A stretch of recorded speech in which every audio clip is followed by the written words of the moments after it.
Hi there, this is Lionel, and I'm just going to show you how to create labels in Word 7. Address labels, this is very useful at Christmas time when you've got to produce a lot of labels for Christmas cards, envelopes.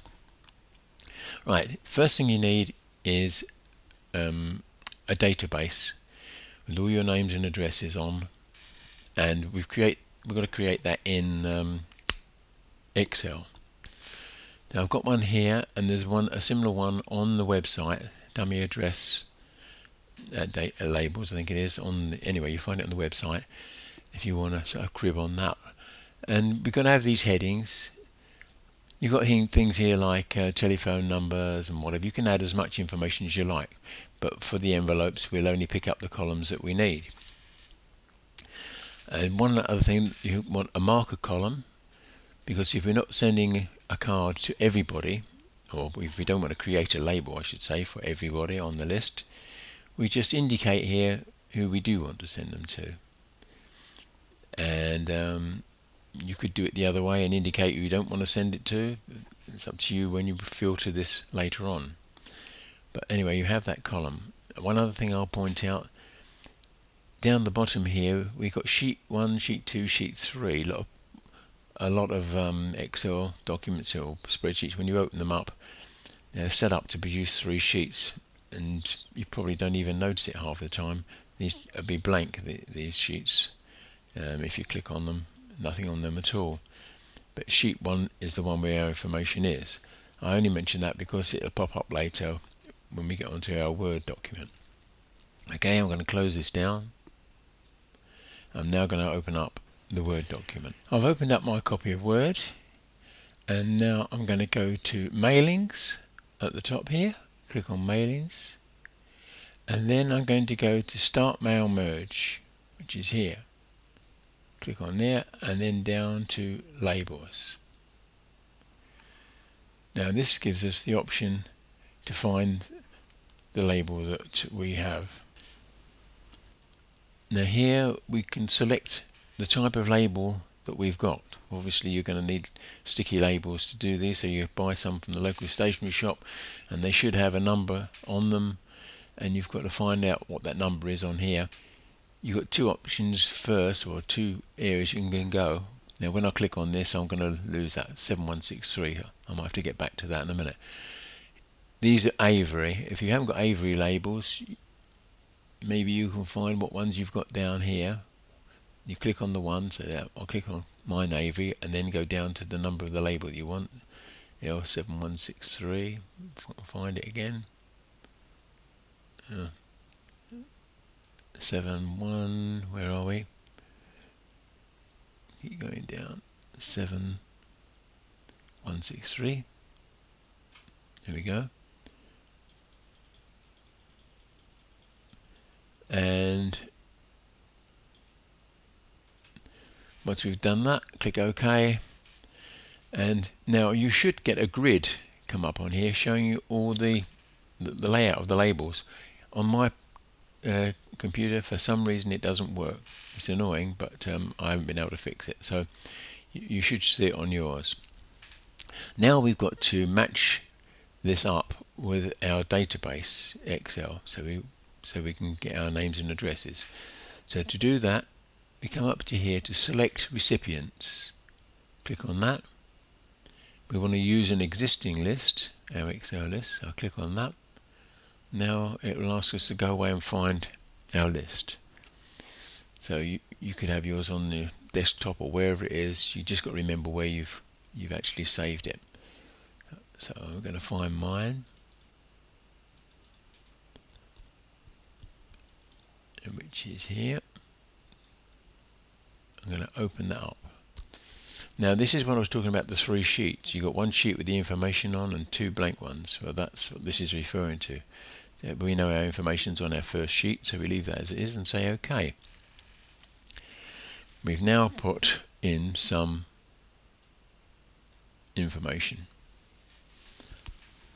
Don't worry about that, it's just a bit of the coding that's coming up. The next thing that we've got to do is to set up our label. So we go to address block, click on there,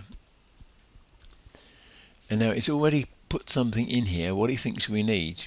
It may have done this on mine because I've selected it before, I don't know. That is the first record on our list. You can see more if you want to, but you don't really need to, as long as you've got one there. Now I can see on there one thing that is missing, and that's the initial. So to put any more information in or take any information out, the way to do that is you go down to match fields, opens up another box, and this is the information it's selected. Don't worry where it says not matched, it will just overlook anything like that when it creates, but there is something we need in between title and surname. We want the initial, so if we click on there, it shows all the fields that we've got. Click on the initials, and it's put it in between title and surname, and that's okay. I'll click OK there. You notice it's put it in on here, and that's what we want. Say OK, and now it's created an address block.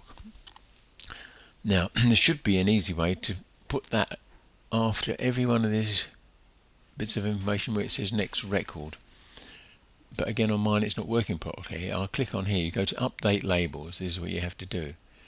Now it should put that just like that, but against every one of those next record things. It's done it 2 at the bottom, 1 at the top here, but ignored these. So what I'm going to have to do, I'll have to fix it by selecting that and copying it, Control C, and I'm going to paste it against every one of these. I'll click down here and do Control V to paste. Again, Control V, down to that one, Control V. It's a bit of a pain, but you only have to do it the once. Or I do, you might not have to do it at all, hopefully. And that's it. Now if we click up here to preview results, we should see it's filled in all the names and addresses as per it would be each label. But you see here I've got a funny down here, that's a gap. Click preview results again to go back to here. It's probably because on my database I've got some sort of weird address or something. So what we need to do now is to only select the names and addresses of the people that we want to send, we want labels for. So to do that, we go to Edit Recipient List. Click there. Now it's brought up all of our names and addresses, and we want to filter that. You go down to where it says Filter, opens up another box, and we know that that first column we had was called, and here they call it a field, it was called Marker. So select Marker, and you've got lots of options down here, but equal to is the one that we want. We want that to be equal to X, or whatever letter we put in there. So we said everywhere there was an X in the marker, that's where we want to create a label for. So if I say OK, and OK again, let me just do that preview results here. I've obviously got a funny on my labels list, but not to worry about that. It should have selected all the ones that we wanted. Now click again to go back to here. This is, you've created now the program for making your labels. So you could save this as it is and call it something like Run Labels, and then every year, if you're just doing this at Christmas time, you want to run for your labels, you just open up this program and then you do what I'm going to do next. It says Finish and Merge, and it will create another Word document with which you will print onto your label sheets. You can alter this the format on this if you want to, but I'd rather do it on the other sheet that for the actual labels we're going to create. At the end of the day, you could actually save that one if you wanted to, but it wouldn't be much point, because if you get addresses change, and then you would alter that on your database, but it wouldn't reflect on the document we're going to create. But I'll show you anyway what I mean. So you've saved this now, you open it up when you want to run your labels, you come up to here, Finish and Merge, and when it says you've got a drop down list, select the top one, edit individual document, just say OK here. Now it's created a completely new Word document with all of our addresses and things on there. Now it doesn't look very pretty.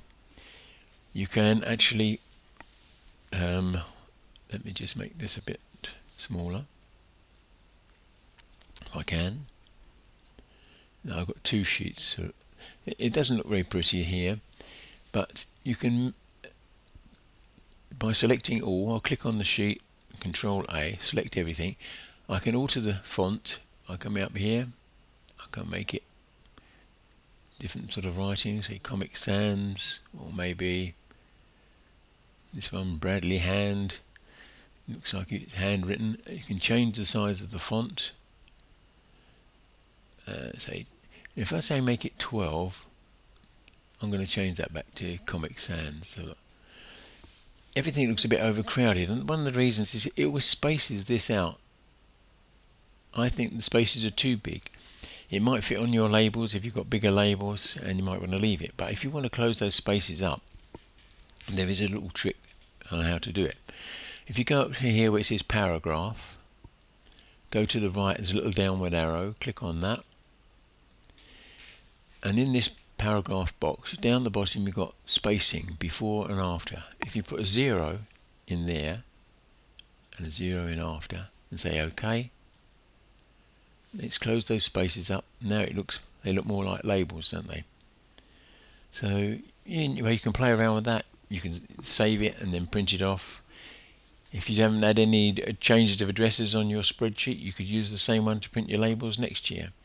But that's entirely up to you. So I'll leave you with that, and I hope you have some success. Bye for now.